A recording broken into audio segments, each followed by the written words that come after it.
Look, I'm not going to sugarcoat it. Whenever I hear a believer say, God is love, I immediately want to reply, oh, like when God creates a world that evil is able to enter into and sets up Adam and Eve for failure? Or more like when God prescribes genocide in Deuteronomy 20? Is God love when he agrees with Satan to test Job's faith? Or do you mean God is love when he has his own son tortured to death to circumvent his own rule instead of just forgiving people for their sins? Or do you mean God is a specific combination of neurochemicals like dopamine, which is involved in pleasures and craving, norepinephrine, which is involved in excitement, and oxytocin and vasopressin, which are involved in bonding and trust? I mean, do you care to explain? Because it sounds pretty dumb on the face of it.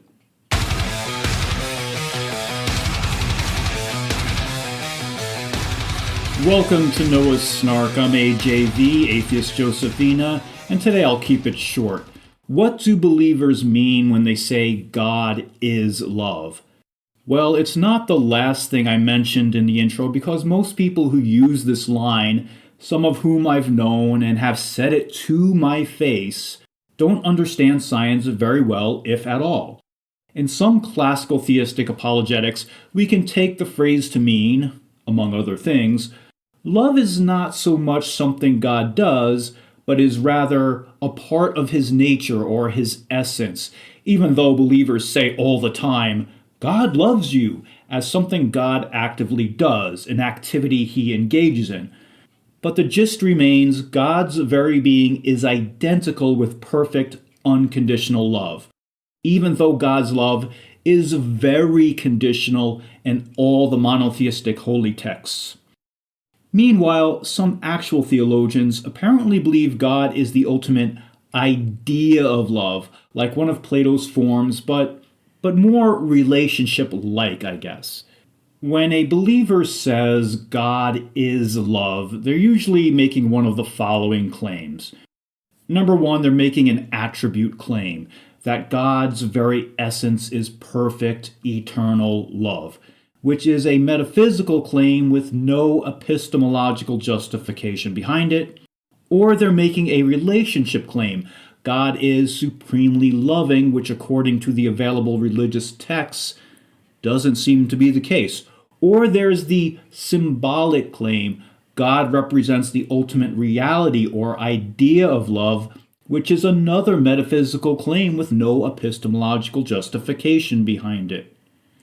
I would appreciate it if believers would stop making these silly-ass statements without some kind of not just clarification, but also how they know these things about God. Tasked with this assignment, I'm pretty sure most believers are going to flounder.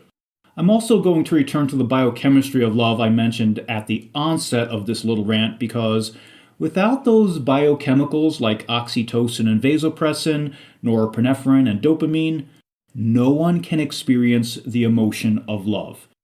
Insufficient levels of dopamine and norepinephrine in particular, along with serotonin, are involved in chronically depressed people.